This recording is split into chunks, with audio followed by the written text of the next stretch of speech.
A couple of notes about this episode. This episode was actually recorded in 2020. And so there's one big thing. We talk about an opinion piece that Amelia submitted to the Tarim Network. That's what got us interested into talking with her. It's actually been picked up by the New York Times. So if you want to check that out, we're going to put that in the description, and you can read it. It's worth a read. Secondly, her book, Made in China, which is an exploration of supply chains in China, is not yet published. February 2nd, 2021, available for pre-order. If you find that you're interested in learning more about the supply chain, or after this podcast you want to support Amelia, definitely check that out. Finally, from Tarim Talks and from the Tarim Network, we just want to wish everybody a Happy New Year and hope that your 2021 is a great one.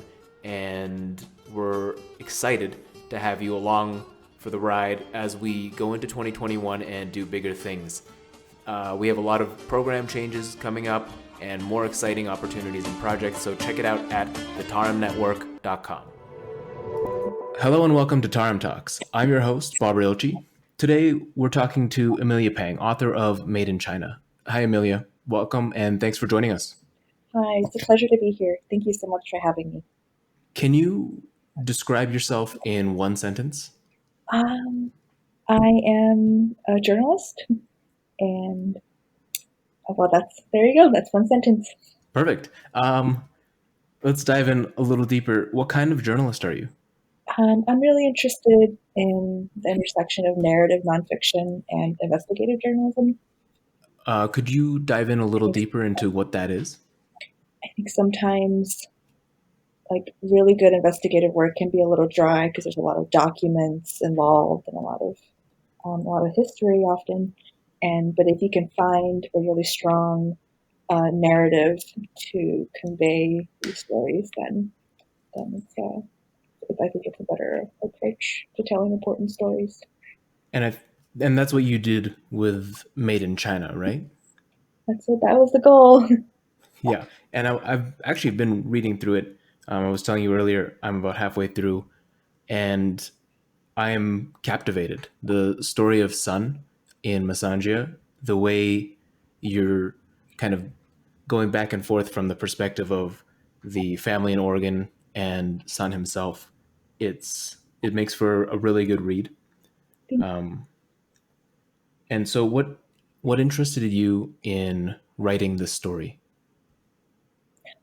Well, I knew the letter. So a little bit of background.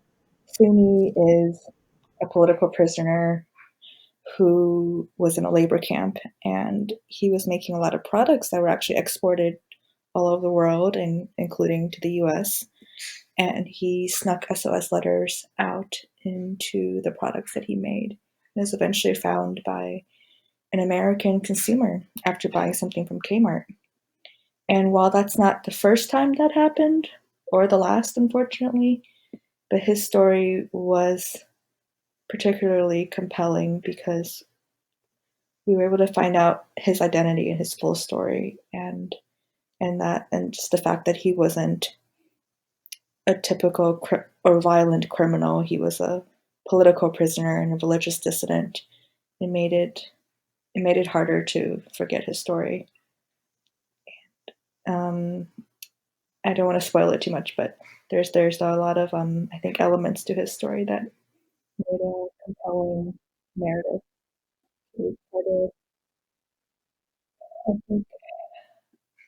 I think I really wanted to find someone who could be humanized in a way that could be relatable to a Western audience. He may be from China and he may be stuck in a labor camp, and that's just really hard to imagine what life is like in there. But I also wanted to, show who he was before he went to the labor camp and the similarities between him and maybe you and I in the US. Absolutely. And I think the timing of this story is very topical. This is an Uyghur related podcast, and I think most of our audience will probably know about the impact of labor camps and the re-education through labor system that China has implemented. And we would all see Sunny as another a victim of this heavy-handed authoritarianism that the Mm. Communist Party has been implementing. Um, what made you want to go into journalism? Just to zoom out a little bit from the book, the story specifically, and focus more on you. Um, I the reason why I went to journalism was because I felt like I was a little bit behind. My parents were immigrants who had a small business, and they were really always really busy working growing up. And I feel like I didn't have a whole lot of guidance and a lot of help with school, so I kind of slacked off. And later on, I felt like I wanted to catch up and just learn as much as I can about the world and about social issues and become a more informed person. And journalism was a great career for that because you're always learning about new topics and new things and always growing. Definitely. I think that it seems journalism is that right blend of asking the right questions and telling the right story to inform people and to learn more about the world. I was the way I heard of you, Amelia, is an opinion piece that you wrote titled "I'm Sorry I Never Found You," and it is it's a really heavy opinion piece article, and I think it speaks a lot about the idea of identity and finding identity, losing identity, and trying to understand what it means to be part of more than one culture. Um,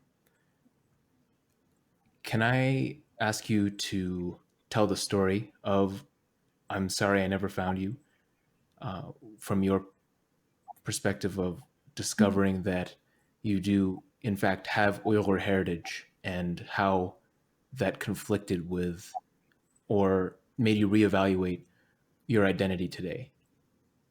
Yeah.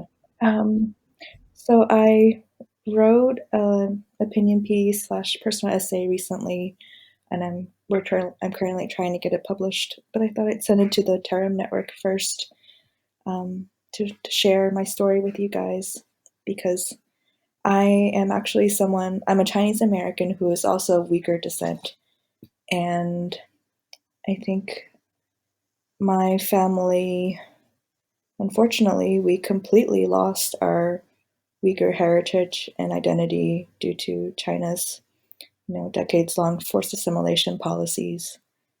And even long after my mother and one of my aunt and her children left China, um, we we didn't quite have anything to hold on to even go back to our Uyghur culture or to find our Uyghur culture, and we continue to identify as Chinese, even though a lot of us very much we look a lot more Uyghur than we do Chinese. And I think it just shows how, unfortunately, China's forced assimilation policies really extends beyond China and impacts Uyghurs in the diaspora as well. Definitely, the hold it has on Uyghurs around the world is strong, and I think there's that idea of generational trauma, where it the policies and the impacts that they've Mm, had passed down from generation to generation and kind of mess everybody up a little bit. And so, is it fair to say that yeah. one of the reasons, and I'm not sure when you wrote this and when you wrote Made in China, but is the discovery of that Uyghur identity one of the reasons that you decided to tell the story of Made in China? No, actually, I started writing Made in China before news of the re-education camps really became mainstream, and before I had realized that I really needed to get in touch with my Uyghur identity. And so the later chapters and sections about what is happening in East Turkestan was added later on after I um, began this journey to reconnect with my roots. That's fair. In what other ways has this impacted your worldview or your view on writing these stories? Is there a significant change in how you approach these stories from a maybe from a different lens, a different perspective, or a different cultural opinion? Mm, from a cultural perspective, I think I definitely want to be sensitive to the fact that it's not just Uyghurs who are in these camps, it's all the Turkic minorities in East Turkestan. Somebody had pointed out that to me, not to leave them out, the Kazakhs and then there's many others as well that are smaller, but also just facing the same issue as the Uyghurs.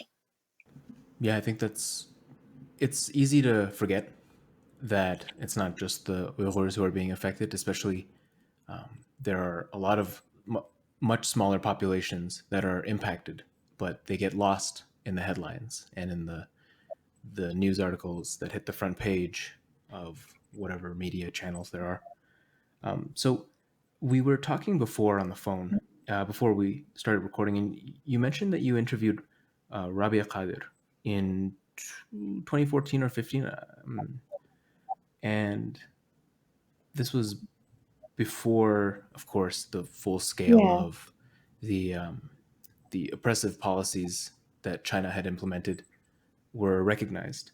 And you told a really, I think, interesting story about that. Do you mind telling our audience? yeah, absolutely. Up until that point, I was in my early 20s, and for my whole life, I just thought I was Chinese American. That's been my only identity. That's what my parents told me I was, and when you're a kid, you don't really question what ethnicity you are. You just believe what your parents tell you you are. But a part of me always felt like I was an outsider among other Chinese Americans or even among other East Asians. I just, in this on this fundamental level, I looked very different from East Asians in appearance, and I never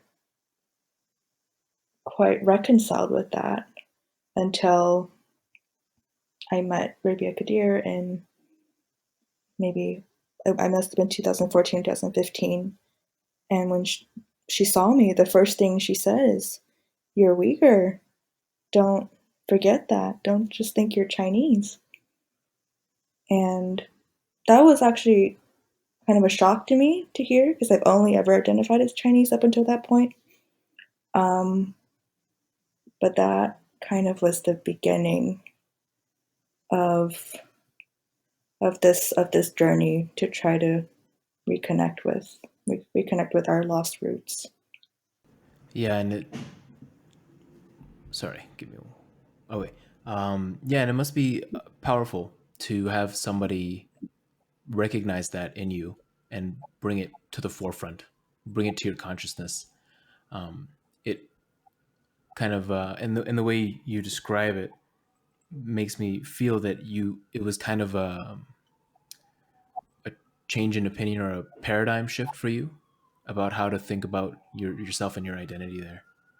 Yeah, yeah, it was. I mean, she was the first Uyghur I'd ever met. I guess there's not a whole lot of Uyghurs in the U.S.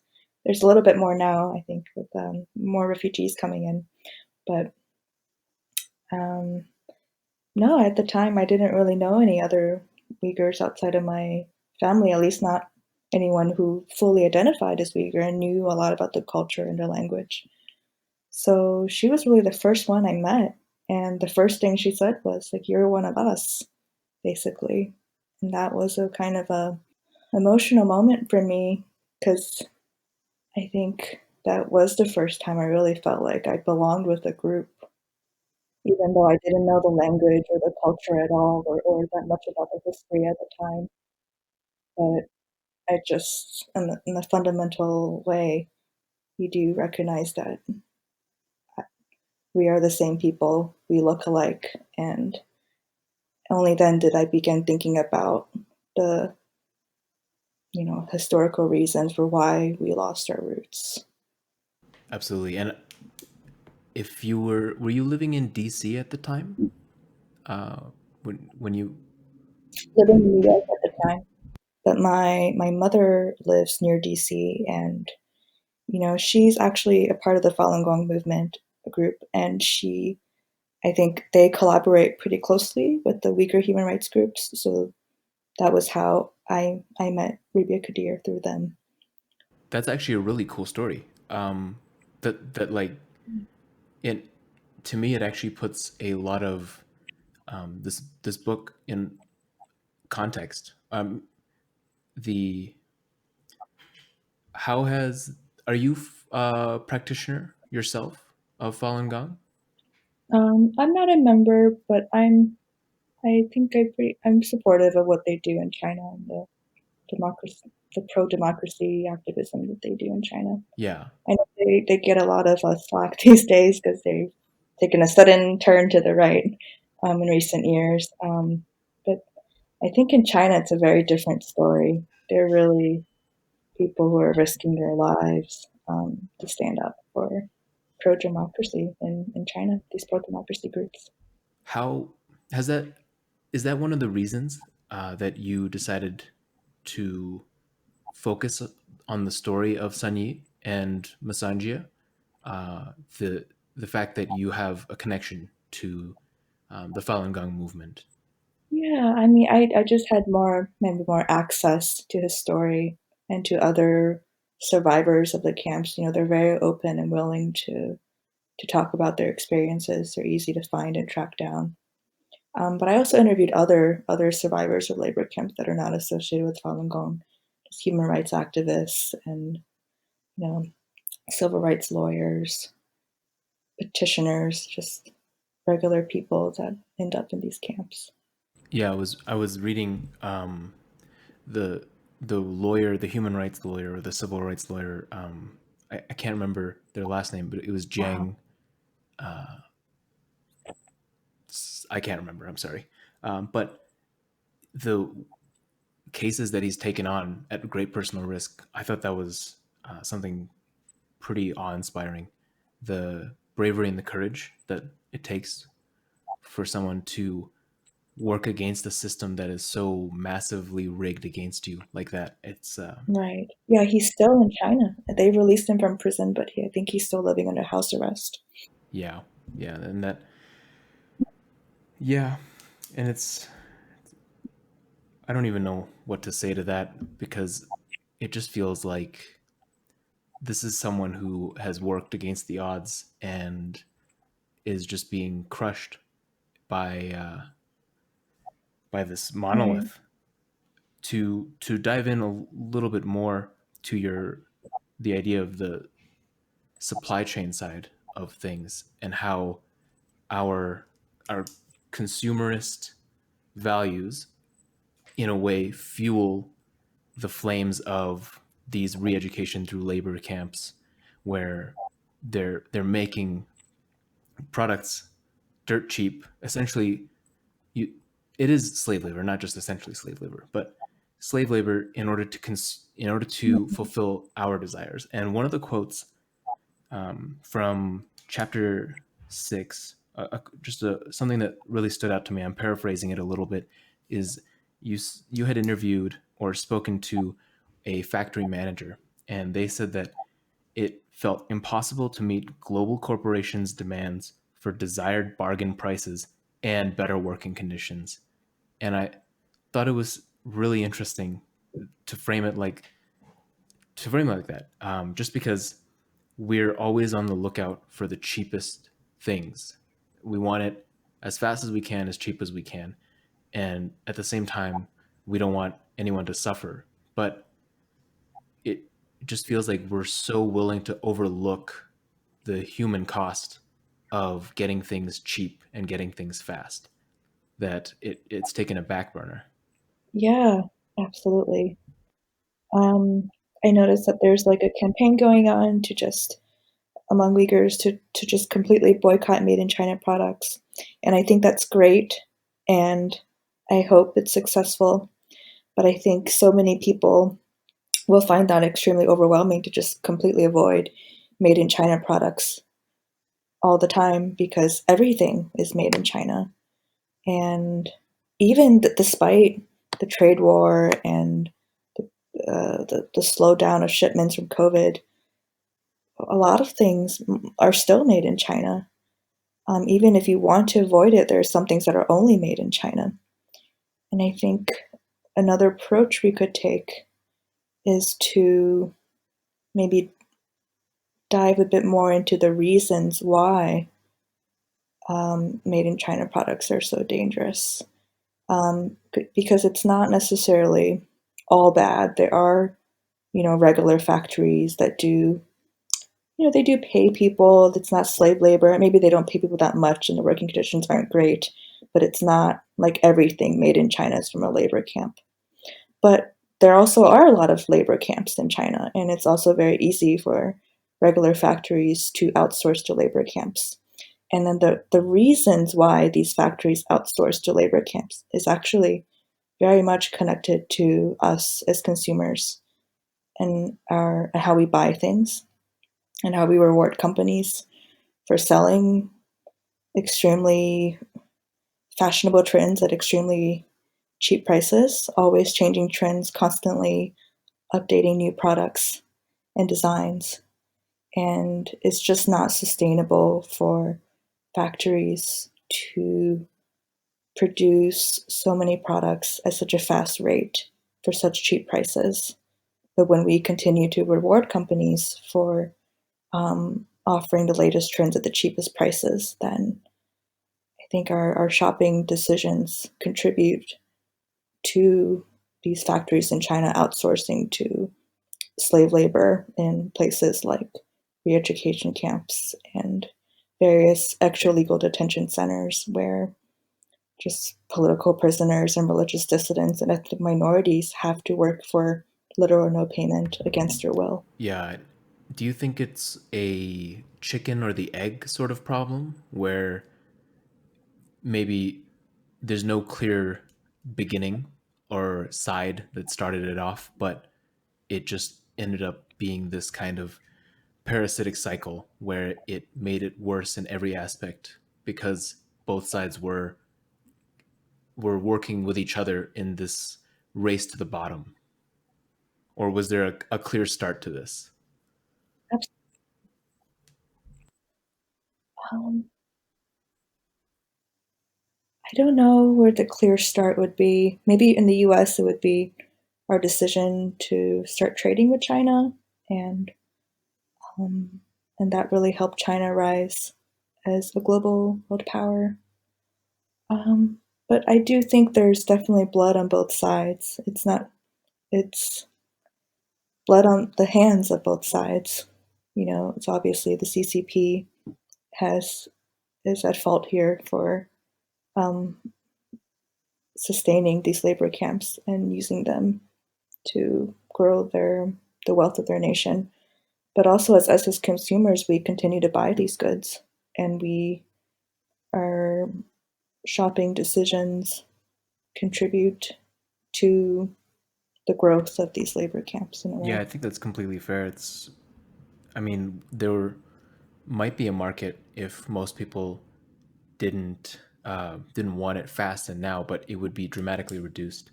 I find myself of the opinion that it's hard for individual consumers to change the behavior of these mega corporations and governments. And I find it hard to blame an individual Mhm. consumer trying to be wise with their paycheck. But at the same time, it just it feels like we do have to take some level of personal responsibility here. And I think that there are a lot of ways to do that, and you outlined a number of them in the I think it was the epilogue, the what we can do. I don't want I don't want you to give away your entire book, Hmm. but can you list some ways or talk about the ways that individuals can take action to stop feeding into this system and to help put an end to it? Absolutely. Actually, I just added a new addition to the book about the European Parliament member Raphael Glucksmann, which I'm sure all of your viewers or listeners are familiar with. He is a European politician with a large following and a lot of influence, and he's been organizing these pretty successful social media campaigns to shame specific brands one at a time, who are known to be sourcing from, Uyghur forced labor. And I would say he's been pretty effective. I mean, it's actually going a lot slower than I thought it would. I mean, so back up.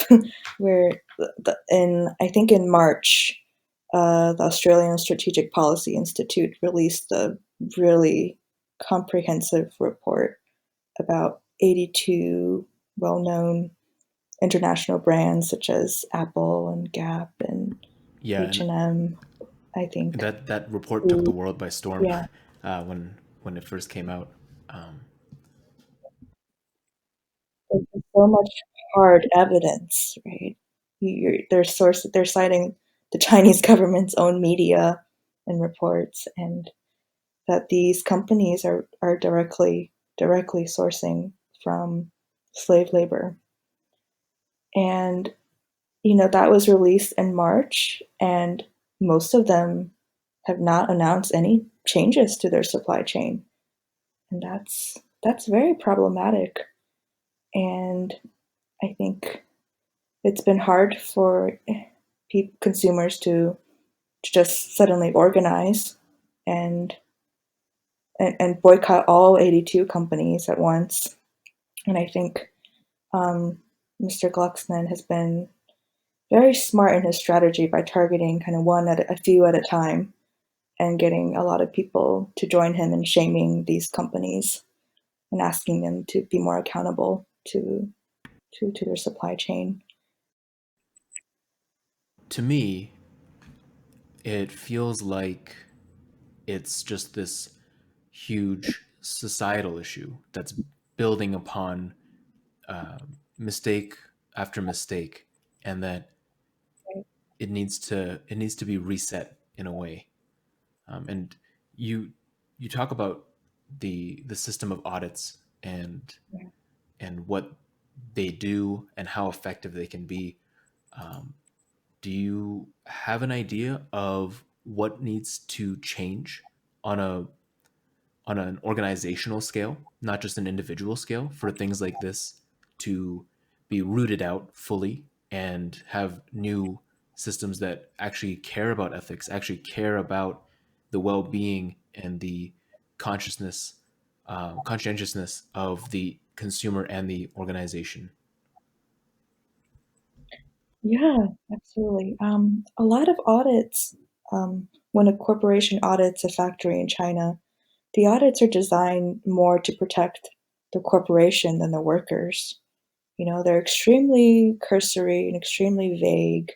They don't go very deep. And depending on how much money the company is willing to spend on the audit, the auditor may not necessarily put that much effort into really finding out the actual working conditions and the actual lives of the people who work there. And so the reason why they even have audits in the first place is because when a situation like this arises and, let's say Zara gets called out for sourcing from a labor camp, they can say, oh, but we've conducted an audit and our audit found that the workers there are, being treated very well. And they can use that, and they can get that quote in the press, when the press does an article about this issue, and it kind of looks like it kind of it just washed their hands of the issue. So I think in order to change the system, we can't have audits be um, so cursory and superficial anymore. We gotta start as consumers. We have to start demanding that companies share their audits and the type of questions and answers and information that they find from the audits, and we have to push them to do better ones. Yeah, absolutely. And I think that kind of more comprehensive, more public disclosure is absolutely necessary to shining a light basically in this industry that is so shady and very notoriously corrupt. I mean, you even mention about firms that are like built from the ground up for succeeding audits, and they just use the strategies that auditors have and flip it around on them in a convincing enough way that everything seems above board, up to and including creating time cards that look appropriately dirty, and that is just absolutely insane to me. These are companies that are nothing more than, in my opinion, grifters. Right, exactly. It's wild. I've been told by insiders in the industry that, someone might be working for a compliance auditing company, like an official one, but if they want to make more money, they can always switch over and get hired by kind of these, underground companies that basically are people who were previously auditors, but they're paid to help the factories pay them to help them pass audits. They tell them these are all the signs that the auditor is going to look for when they come inspect you. This is how you can get away with hiding whatever you want to hide. It's extremely comprehensive, and um, unfortunately, because of how superficial a lot of these audits are, it's not hard at all to trick an auditor. Yeah, that it actually seriously blows my mind. And I guess if you look at it from a, if you don't put any judgment on it, and I definitely do, it's a company that is filling a niche. You know, there's a need, and then someone's supplying that need. But it's just the fact that that is even possible kind of makes me sick, just a little bit. Um, so I want to step back from the book, from what's happening in terms of the supply chain and forced labor, and just I want to talk about your time as a journalist. I know that you uh, you wrote a few things for New Republic and Mother Jones, and you're currently an editor at EdTech Magazine. Yeah, So there are probably people listening who are interested in the world of journalism, particularly investigative journalism. I think what's what's happening to all of us has kind of sparked that curiosity about knowing the truth, getting to the truth, and sharing it. It's something that's personal to all of us, and I'm sure some people are very much interested in doing what you do. So, how did you get to the point where you're doing what you're doing? Does that make sense? yeah. I think it's a numbers game. At the end, it's about grit. You have to send out pitch after pitch after pitch and just expect a lot of rejections um, from publications when you pitch a story, and just be okay with that. I would make to get published in these places. I made actually spreadsheets. My goal was to get 100 rejections, just so I can just keep sending out pitches and keep reaching out to more people. Because you only need just a handful of people to accept your story, and you can get it. And then it makes it a lot easier to publish at the next place once you can publish at a few well-known publications. So the key is to just not get too discouraged when you get rejections, because every journalist, especially freelancer, gets rejections, a lot of them. But just know that that's a normal part of the process. if that's something you want to get into.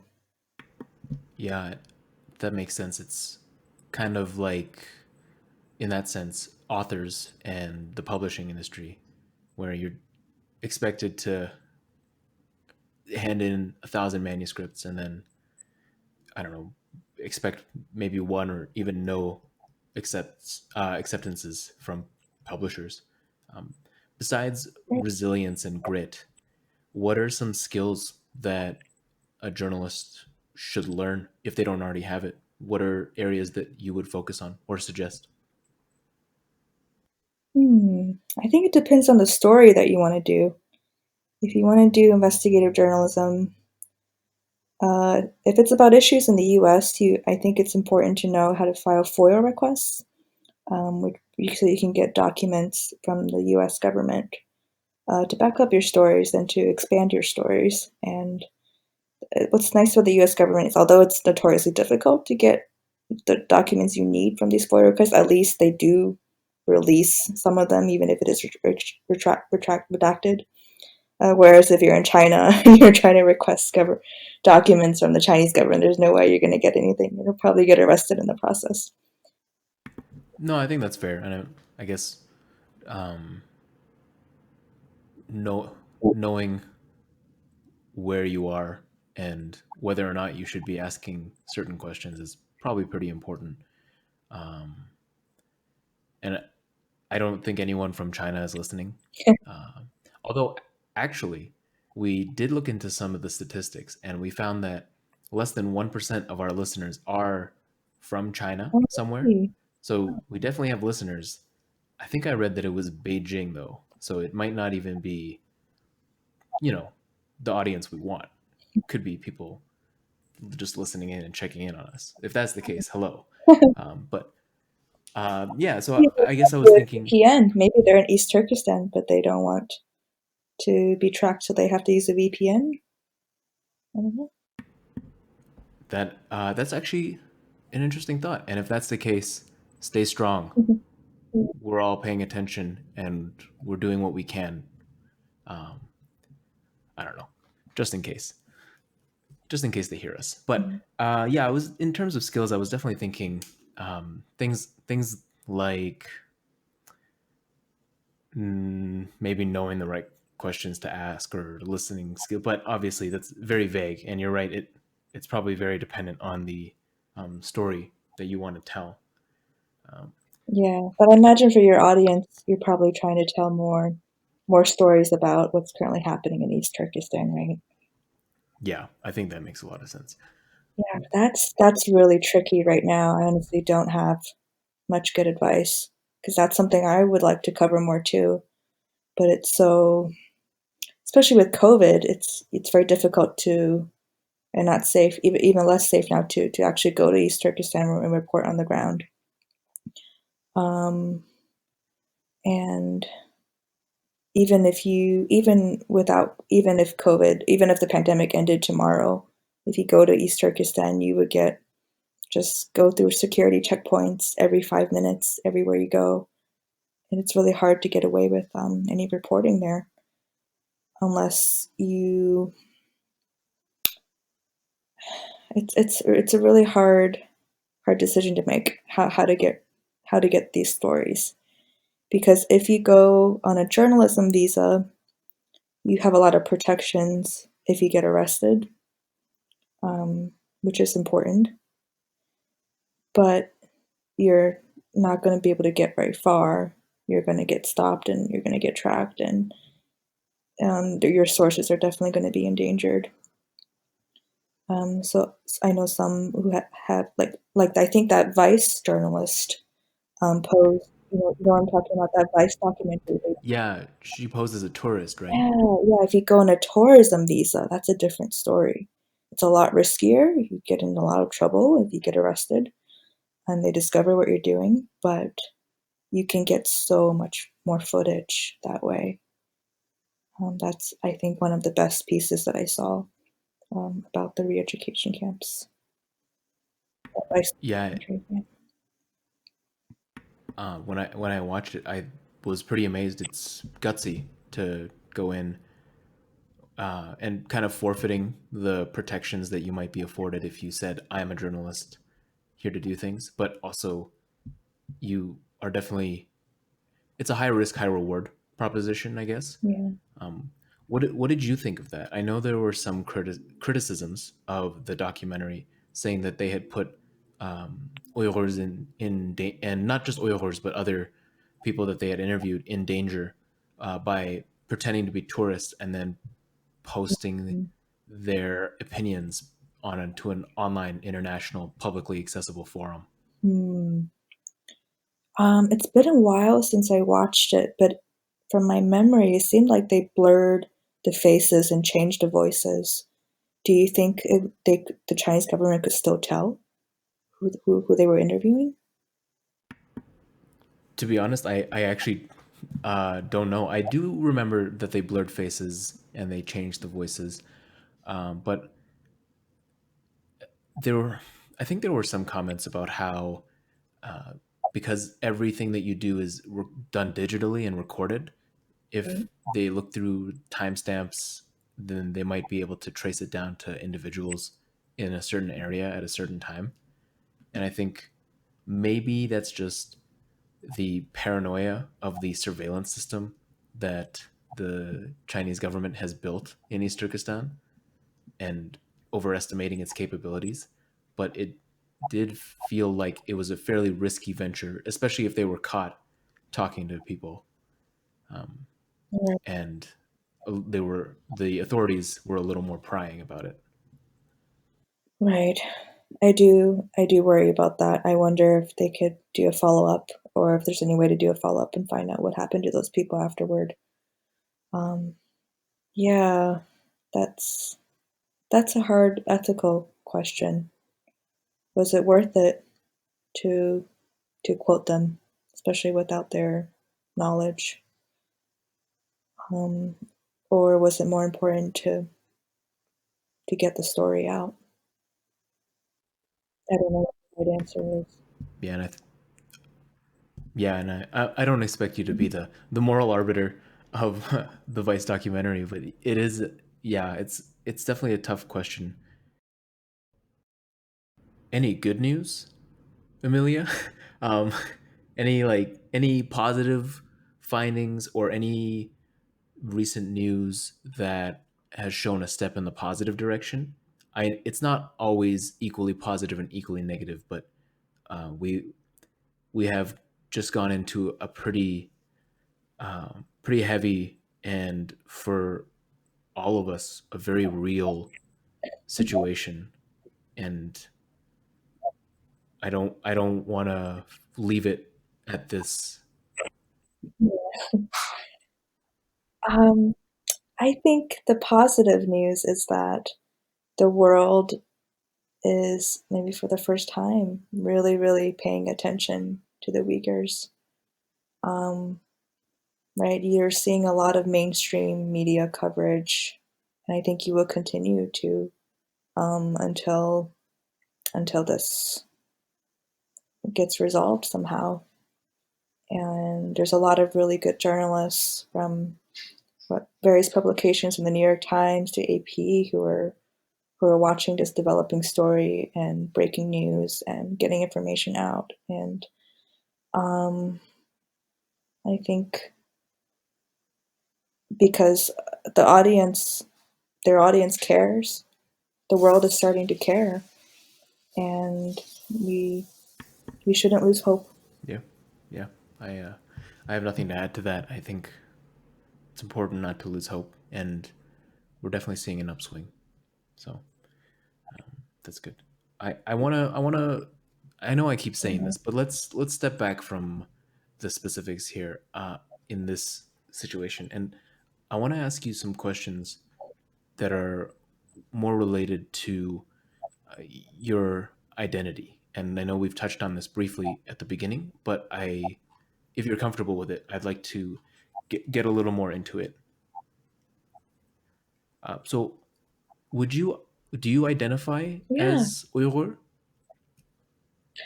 I have started to recently because um, it just makes sense to me because I look a lot. I've even my own family tells me I look a lot more Uyghur than I do Chinese.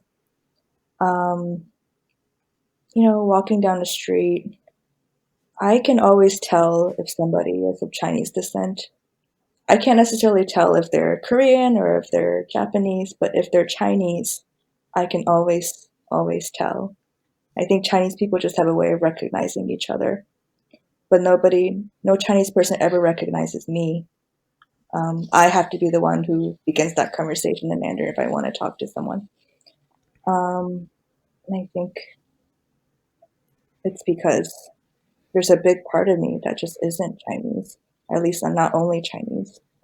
The way that I'm technically only 1/8 Uyghur. My grandmother was half Uyghur and half Han Chinese. But I don't think DNA is divided evenly when it's passed down from generation to generation. And my mom and I got a large chunk of the Uyghur DNA in our genome, and it's been.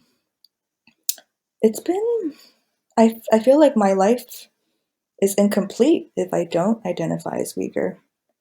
You know, if I don't recognize this big part of me, um, like just growing up and looking at you know representation, for example, in the entertainment industry. Like if you look at someone of like an East Asian American actress like Lucy Liu, who's considered, very beautiful, and but but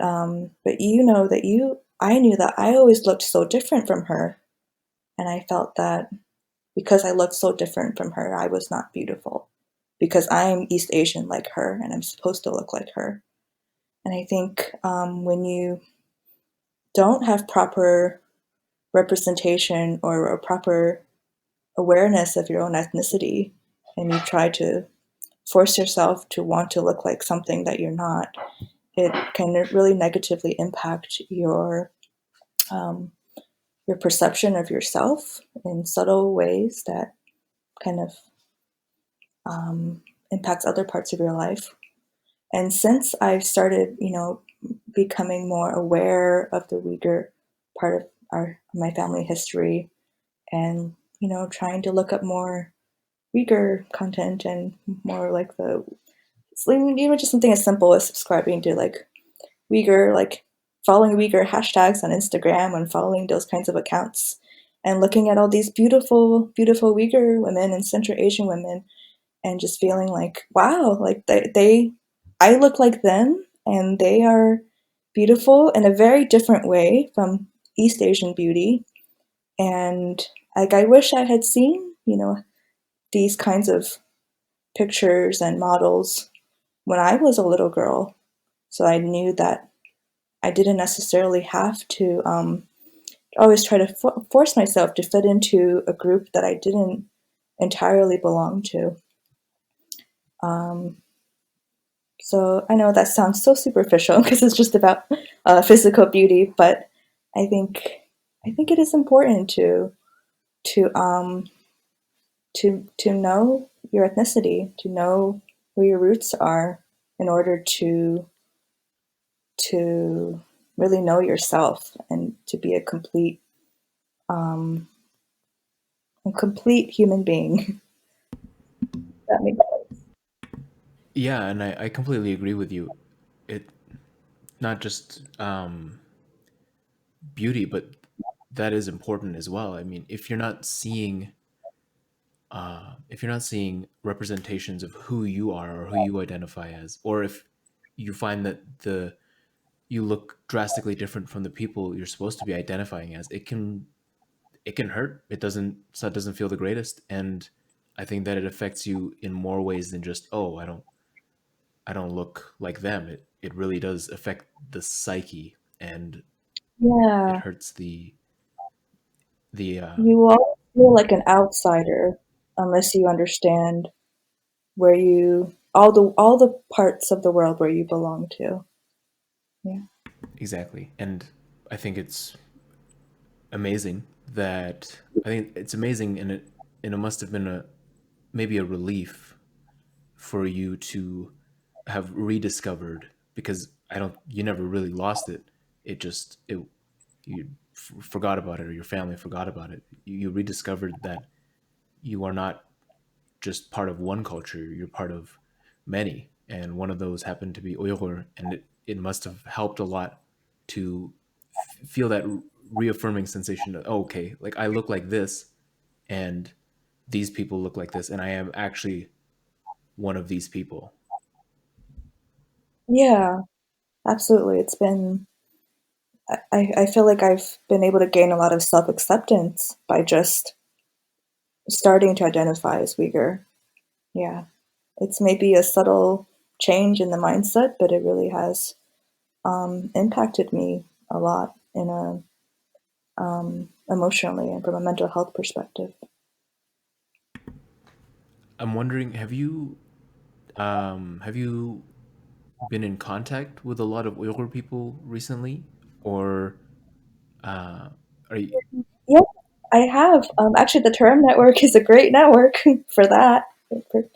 Um, so maybe about a year or two ago, I really wanted to learn the Uyghur language, and I didn't know where to go to find these kinds of classes. And I posted a question on Reddit and a Uyghur, I think Uyghur language subreddit, and somebody mentioned the Tarim Network. And since then, that was really the start of the journey to to connect with Uyghurs. You know, I'm unfortunately I had to stop taking the class because I'm actually pregnant right now, and life is very overwhelming, and I don't have time to take it anymore. But I would love to pick it up again. It's been very, very meaningful to take the Uyghur language beginners class that is taught by Elshat. He's terrific. He not only teaches you the vocabulary and the grammar. He also teaches you a lot about the cultural context and the history um, of, of of East Turkestan, all these different regions, and it's great. If you have any other listeners out there who is also maybe mixed and wanting to learn more about Uyghur culture and connect with other Uyghurs, I highly recommend taking these amazingly free classes from the Tarim Network. I mean, I think they're worth paying for.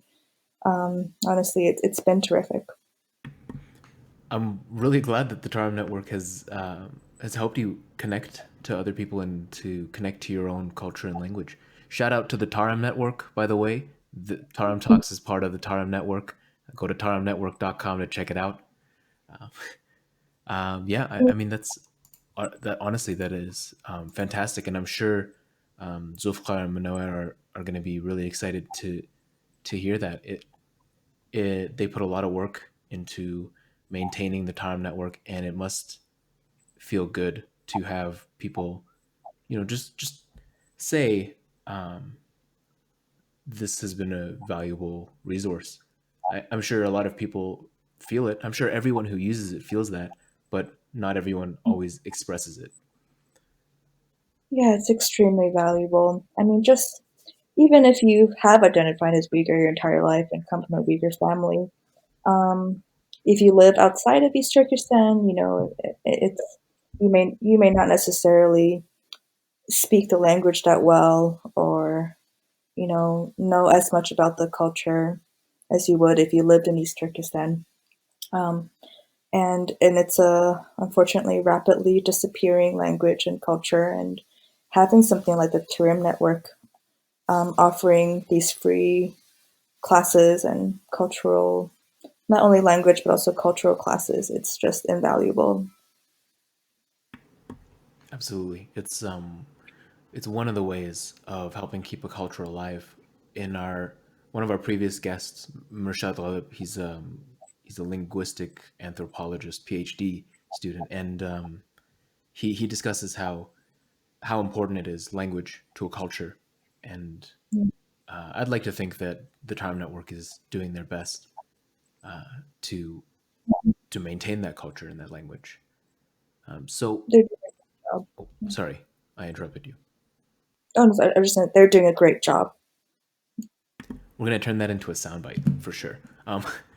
Uh, So I want to ask some more, I guess, general questions of you. What is your vision for the future?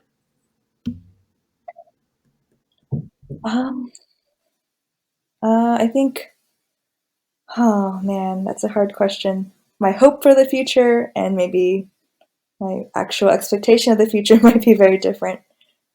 Um, I hope that there will be a shift in the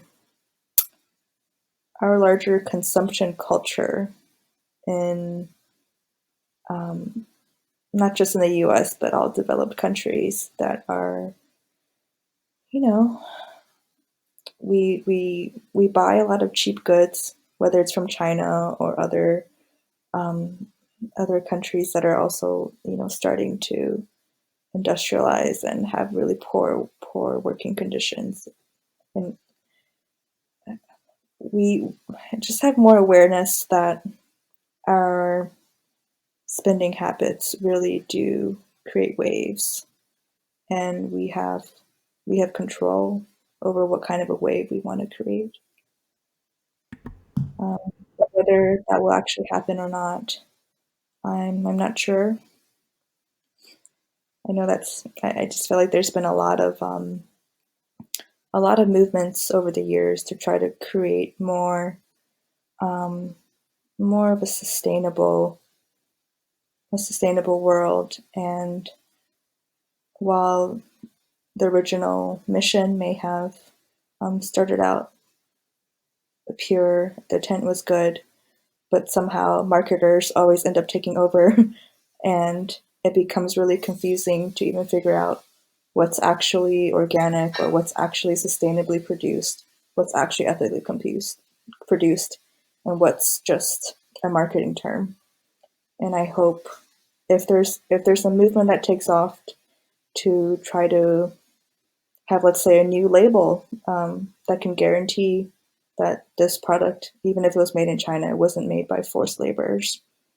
I hope it's a label or a movement that can not get co-opted by big corporations, and it can be sustained. Yeah, as a marketer, I agree that it's they just take all these basically buzzwords and Yeah, then they somehow manage to dilute the term to a point where it doesn't even make sense. My yeah, favorite example, not related to clothing, is the low fat label, which uh, generally just means that they've increased the sugar. yeah. So It's led to a huge rise in obesity in the U.S. Mhm. that one's a fun one. and and grass fed doesn't really mean much either. I think. Yeah, yeah. I think the proper term is something like free range or roaming or something. But Right, right. Yeah, yeah, grass fed. Yeah, they're fed grass, but they're still kept in tiny pens or something. Um, yeah. but next question: who is someone you admire, and why do you admire them? Um, I really admire. What is his name again?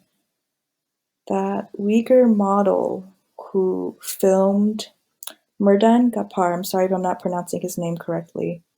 Who managed to film footage inside a concentration camp in East Turkestan, and he knew exactly what was going to happen if he filmed this and sent it and pressed send. Um, but he did it anyway.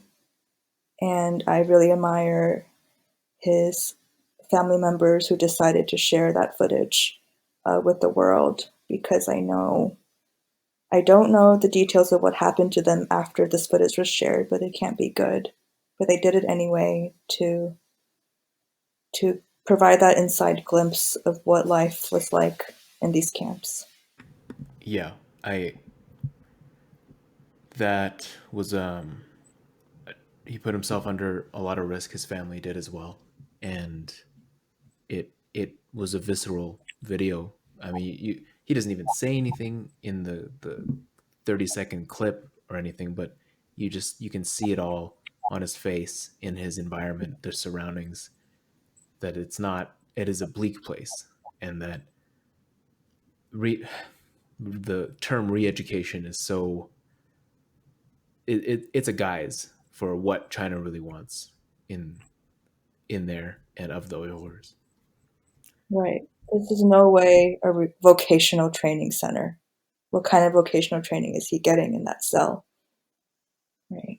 Exactly. Moving on, how do you want people to remember you? I don't think people need to remember me. I just want them to remember, um, I guess, the main message of the book, which is that um, our our the, the way that we choose to spend our money can really impact lives on the other side of the world. If you were to give a TED talk on something that's outside of your main area of expertise, what would you give a talk about? Huh. I actually applied to give a TED talk Oh, really? about what we just talked about, yeah. But that was in 2019. It was before I actually I think 2018, before I finished a book and before I went to China to do reporting. So I became a finalist and I was interviewed by the TED Talk organization, but I didn't get picked. I would like to apply again and just to talk about this book and to bring more awareness to know, actual steps that we as regular people can take to try to close down the camps. I know you asked what else I would like to talk about, but that's the only thing I want to talk about because I think it really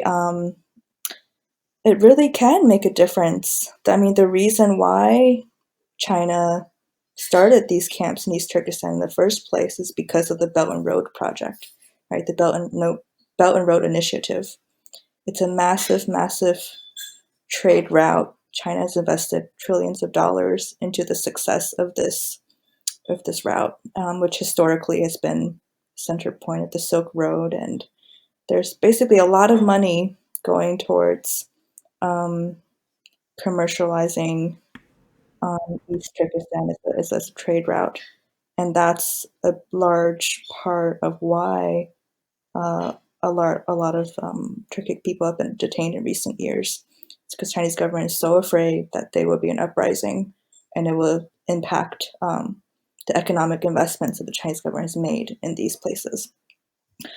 So if we can convince companies that we brands that we shop at to pull out of East Turkestan and pull out of all these factories that China has invested a lot of money into into developing, then I think that is actually one thing that can cause the CCP to rethink their strategy for Uyghurs. I'm glad that you actually brought up the Belt and Road Initiative. It is a massive economic project that's, I would say, one of the reasons that this is all happening at an accelerated pace. Yeah, And so I'm glad you mentioned it. We somehow managed to not talk about it at all during this interview, despite we basically talked around it and all the ramifications of it, but never directly talked about it itself. But yeah, yeah, I agree. all the money, right? That's the reason why all of this started, was the Belt and Road Project. Exactly. Yeah, I would say it's definitely a big reason for that. You said that you went to China to do reporting.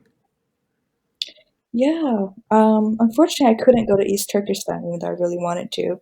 I was actually warned by more seasoned journalists not to go because they just didn't think that it was possible to get that kind of reporting done there. Like, you can't just go there and follow trucks that leave these camps. You're going to get stopped, even if you're on a tourism visa, if you strand too far out of the tourist regions.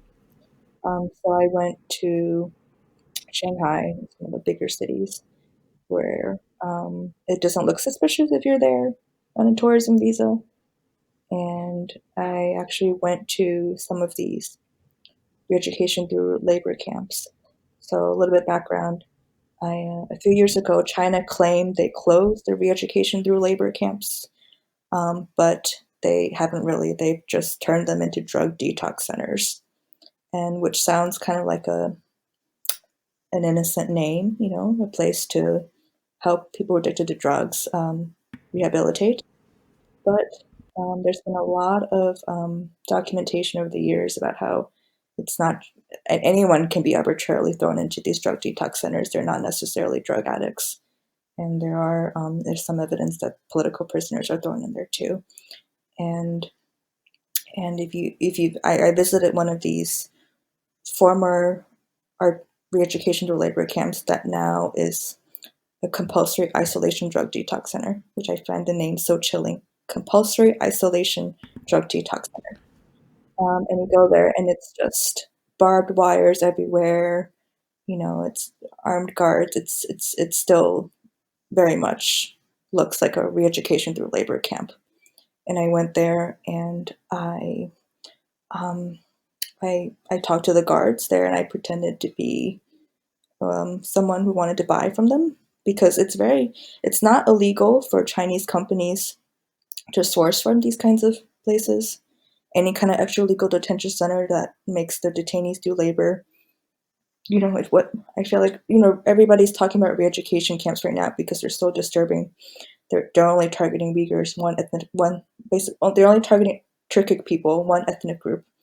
But re-education camps are not really that unique in a sense, because these kinds of forced labor facilities have existed in China for decades. Before re-education camps, there were re-education through labor camps. There's pre-trial detention centers. There's just so many camps and detention centers with all kinds of names that are all essentially forced labor factories, where people are held there against their will. People are thrown in there without actually going to having a trial or having access to a lawyer or ever even receiving a sentence. They're just thrown there for an indefinite amount of time. And most of them have to make products. And it's extremely easy for factories to outsource work to these forced laborers. And so I went to China in early 2019 to try to track down um, just which factories were actually still sourcing from these camps. And there's this one camp that I went to that's now supposedly a drug detox center. It was just so active. Freight trucks coming in and out. Every hour, every 2 hours or so. And I tried to follow as many of them as I could. And they went to all kinds of factories that are exporting to the US, to Canada, to Mexico, to Europe, all over the world, making a myriad of products. And yeah, the issue is not just re-education camps in East Turkestan. It's an issue that's all over China, really. And it's deeply disturbing to me that they're moving Uyghurs out of East Turkestan and into these other factories across China, because there's an infinite amount of factories they can move them to.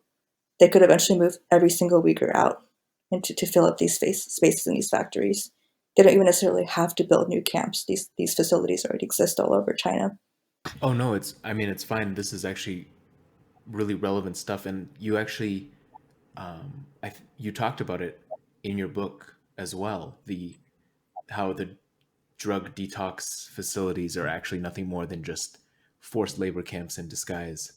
And that the last point that you had mentioned of having Uyghurs shipped off to all these places because there's already an infrastructure for forced labor, as opposed to having to build one from scratch, is um, maybe one of the more disturbing revelations to come out of this. Is that they built these re-education camps in East Turkestan, but they didn't need to build an entire infrastructure for forced labor to produce goods for consumption, because those already exist, and all you need to do is ship them across the country to these places. That Yeah, that is probably genuinely one of the most disturbing things that I've heard of. But there it is, right? I wish we were like the Joe Rogan experience, where people would listen to us talk for hours. I just wanted to ask you, is there anything that you wanted to talk about that that we didn't even Yeah. get to, or we only briefly touched on, that you wanted to expand? Um, you had mentioned an interesting point that if the Chinese government had never, taken this heavy-handed approach, in 2 or 3 generations, a lot of Uyghurs would have assimilated anyway. And while that would be a better approach than putting everybody in camps, it's also very, very sad. My family actually lost their Uyghur identity because of a very atypical story. My grandfather was actually a Soviet spy, and so his Uyghur wife actually had to take on a different identity and identify as Chinese and not tell her children that they were Uyghur, for safety reasons because of my grandfather's work. So my family completely lost our Uyghur identity at a much, much earlier time in history. Um, and our situation was a bit more unique. But what happened to my family is basically happening to everyone in East Turkestan now. And that's something very sad, Like my loss of identity is the norm now in East Turkestan. And it just comes to show that having a place like the Tarim Network and having a podcast like yours for people to find other Uyghurs and talk about these issues, is just so important. Yeah. So thank you for doing what you do. Thank you for taking the time out of your Sunday evening to talk to us for an hour and a half and to share what you've learned, what you've researched about your book, everything. I really appreciate that you've taken the time to do this. I've learned a lot, and I'm really glad to have been able to have this conversation. Thank you so much for having me. It's been very meaningful to talk about this with you. I'm really glad. Where can people reach you if they want to talk to you? Um, I'm on Twitter at Amelia Pang, 2 Gs. You can also email me. My website is ameliapang.com. You just submit a contact form. You can email me.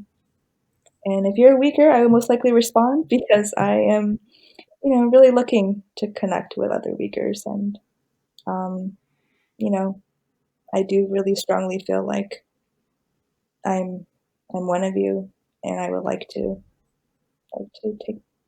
take more part in, Uyghur cultural events and other things like that. That's fantastic. You heard it here. Let's make friends. And your book is still scheduled to come out February 2021. Yes, February 2nd, 2021. Awesome. So look for that. Made in China, A Prisoner, an SOS Letter, and the Hidden Cost of America's Cheap Goods, published by Algonquin Books. And will it be in most retail bookshelves? Yeah, it's already available for pre-order on Barnes& and Noble and all the indie bookstores. If you go to indiebound.org, it's a great website where it allows you to support, local independent bookshops. Fantastic. Yeah. So you guys should definitely do that. I mean, this is a really good story, and it's great. And you'd be supporting someone who has been working really hard to try to expose what's happening here. And thank you again, Amelia, for coming onto the show and for talking to us. Thank you so much, Babur. It's been my pleasure.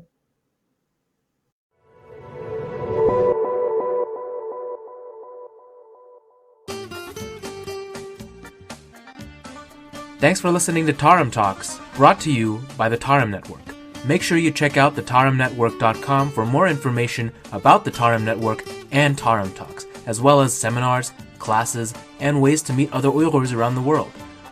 If you'd like, you can also subscribe to this podcast through any major podcast supplier such as Spotify, Apple Podcasts, Stitcher, and more.